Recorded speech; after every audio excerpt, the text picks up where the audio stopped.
God, he's a nerd. That's right. Nerds! Nerds! Nerds! They're back. Here you go, Mrs. Humphrey. Put this on the... Hey! Oh! Only this time, I don't think my father-in-law likes me at all. He may be anti-nerd. Never fear. Skolnick's here. they're in a party mood. My fiancé's turn. Genie, please, don't.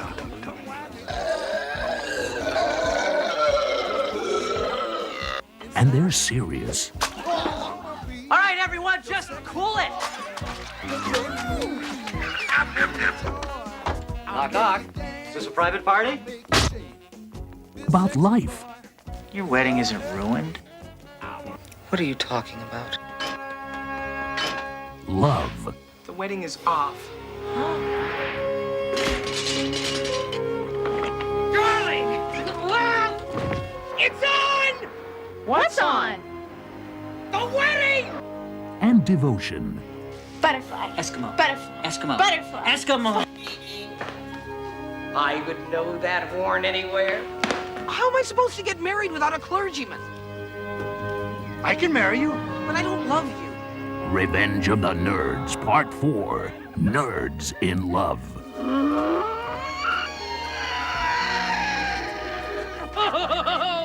Oh, I can tell you what it does to me to hear you moo again.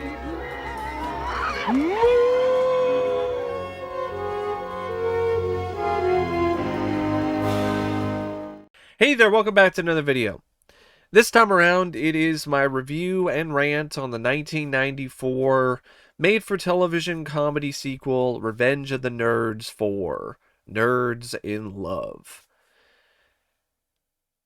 This is arguably an even more disappointing and even worse film than Revenge of the Nerds 3, which is saying a lot because that film is terrible. But this just goes to show you that you can have a renewed focus on the original cast members and you can still have a massive failure and a total disaster.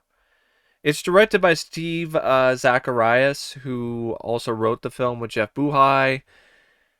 Both of them wrote the screenplay for the previous film as well as the first movie. And considering that they've wrote 3 out of the 4 Nerds movies, I honestly think they aren't the best writers because they really have not been able to inject new life and new laughs into this franchise. Yes, it doesn't help that they're dealing with the constraints of television, but at the same time, do we really need a 4th Revenge of the Nerds? Did we even really need a 3rd one? No. The answer is a hard no. And Steve Zacharias' direction here, it's capable, it's adequate, it's not awesome, it's not really anything that's special. It's one of those things where it should be a given. Oh, you are a capable director? That's something that is incredibly common in Hollywood and in television. So I'm not really going to give him too much credit because really what he managed to do is reach the middle of the bar. And the bar was pretty low to begin with. So it's not like it's really that impressive that he managed to get over it by a little bit. It's not like he pole vaulted over the thing. He just barely got over the bar. And when it comes to the writing, him and Jeff Buhai, they did an awful job yet again. The attempts at comedy are tiresome, unfunny, predictable.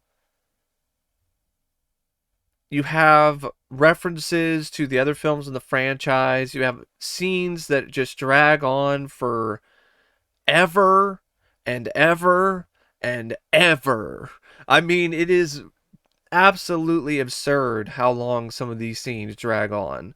A sequence when they have the nerds have a dance party, the food fight, the wedding itself, Just so many fucking things in this screenplay and this story that are just dragged to the point where it just exhausts the viewer. It's no longer tolerable. It's not even enjoyable. It's pretty painful to sit through, especially since you have more of a focus on the original cast instead of the new generation.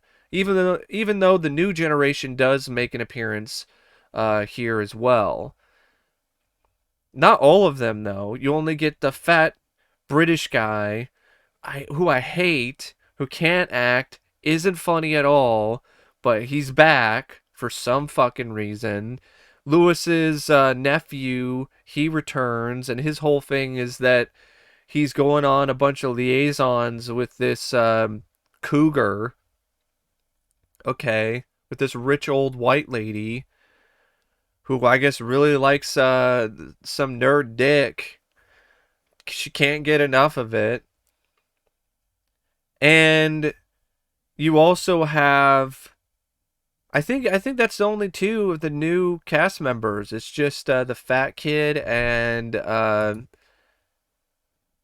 yeah, it's just the fat kid and Lewis's nephew, if I remember correctly. Because the Lewis's nephew's best friend doesn't show up. I guess that's the only cast members they could really get to return. And you have Booger, you have Lewis, you have Betty, you have Lamar and Takashi, Mr. Skolnick, Lewis's father. Ogre comes back. And you have new villains in Aaron, Humphrey, Robert Picardo, who plays a character named Chad Penrod, who is a private detective. Bernie Casey also has a bit of a cameo as UN Jefferson again. Ted McGinley's back as Stan Gable. James Karen has a role as like the head of the Republican Party.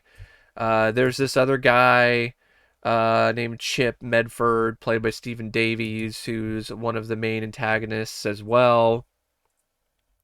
And the plot is just this wedding. It's all about Booger's wedding with this girl whose parents are rich and uptight and don't want anything to do with nerds. The mother seems like she's a little bit more accepting of nerds. Tippy, played by Christina Pickles. But Joseph Bologna's character, Aaron, he doesn't want his daughter marrying a nerd and someone like Booger. So there's this drama between Dudley, Booger Dawson, and Jeannie Humphrey. And the screenplay seems to think that having the wedding be on and then off again is actually good comedy or some kind of legitimate conflict. And it's just annoying. It's like if somebody went into your room and kept turning the light switch on and off repeatedly. The wedding is on! The wedding is off! It's on again! It's off again! It's on! It's not! It's like, how many fucking times are you gonna do this? It's just annoying at that point. It's no longer enjoyable, intriguing. It's just obnoxious. And that's a good way to sum up this film. It's just obnoxious. It's not funny. It's not captivating. I don't give a crap about the fact that Lewis and Betty are going to have a kid. And Lewis keeps mentioning about how he has an unborn fetal son because he's a nerd and doesn't want to say he has an unborn baby for some reason. He has to be super specific about it. And you have a lot of scenes that just seem like they're just straight up padding. And there's a lot of stuff where, oh, I get to see some hot chicks, but if I want to see hot chicks, I can just watch Baywatch. I can go to a porn site. I don't have to watch Revenge of the Nerds 4 to see hot chicks. And then because of the focus on Booger, who to me is a character that is enjoyable in spurts, when you have a more consistent focus on him, it really reveals his flaws as a character. When you have more scenes where he's being gross and burping and doing all this other stuff, it's not funny. It's just gross. And again, with the whole nerds versus the world, nerds are being persecuted and having them have to face off against these people who don't understand them and don't like them. It's just the same shit. We did not need more of this. It also doesn't help either that this was clearly just made as a gimmick. This was advertised as a Valentine's Day special because the wedding takes place on Valentine's Day, by the way. And that's another thing. The wedding, I don't care about.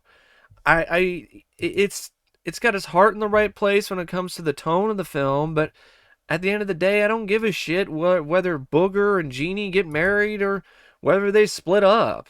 I don't care. And it's also really predictable because you know they're going to get together in the end. So what is even the point? This is like a plot that is barely good enough for a 30-minute long episode of a sitcom. There's not enough here to make it worth a feature-length running time. And going back to the gimmick, yeah, it was advertised on Valentine's Day. And if you went to your local 7-Eleven, you would get 3D glasses and a scratch and sniff card. So there were certain scenes in the film, like the food fight, that were in 3D. And then there were other scenes where you were supposed to scratch your scratch and sniff card and smell the smell like it's smell-o-vision. But that has never been repeated, though, in any of the home video formats. So you only got the 3D versions of certain scenes when it initially aired on Fox, and the scratch and sniff stuff might still work, but you'd have to find one of them online somewhere. I don't even know why you would want to, though. But that's the thing. It's like, this was just a cheap way for Fox to get some easy ratings on Valentine's Day. And it's such a hollow production. It's cheap. It's not funny. It's not entertaining. The performances by the cast, some of them are okay. Curtis Armstrong is trying, and I like him as an actor, but he's got nothing to work with here. And you can tell that he's just going through the motions and waiting for something funny to do, and it never really comes to fruition. He never really gets the chance to do something really funny or clever. Robert Carradine is as sweet and charming as ever as Lewis, but once again, he's not given a whole lot to do except a lot of the same sort of stuff that he did in the other films. He just plays the best friend role and the guy who is there to comfort his friends in their time of need. That's really about it. And do the nerd laugh every now and then. Lamar Luttrell, he has a couple scenes where he's courting this gay maitre d', this guy who works as a wedding caterer at the wedding. Brian Tochi is Takashi. He's just using his Leo voice with a thicker accent, and it's really awkward. I guess at this point he didn't really know how to do any other voice, or the producers told him specifically to do the Leo voice, the Leonardo voice. Donald Gibb. It's nice to see Donald Gibb again, but he's wasted. He's totally wasted. He just moons some people early on, and then he does the same shtick as he did in the other films. He'll eat like a giant thing of popcorn or KFC. He'll carry a bucket around with him. He'll be drinking beer from the pitcher. You know, that kind of stuff. So even having Donald Gibb back is disappointing. There's really not much to it. And then the whole thing with the private eye played by Robert Picardo is kind of dumb and daft, with this whole idea that, oh, Booker had a kid, but he didn't know about it. And it's insinuated that it was a lie, but then Chip actually brings the kid. And then that's why the wedding is off again for what feels like the millionth time. But then you find out that, of course, that kid really isn't Booger's kid. It was just some orphan. So it's just one of those things. It's like, why do we even... What is the point of this other than to waste people's time? And be a waste of money. Like, both of these TV movies cost, like, I think like $2 million each. Where did all that money go?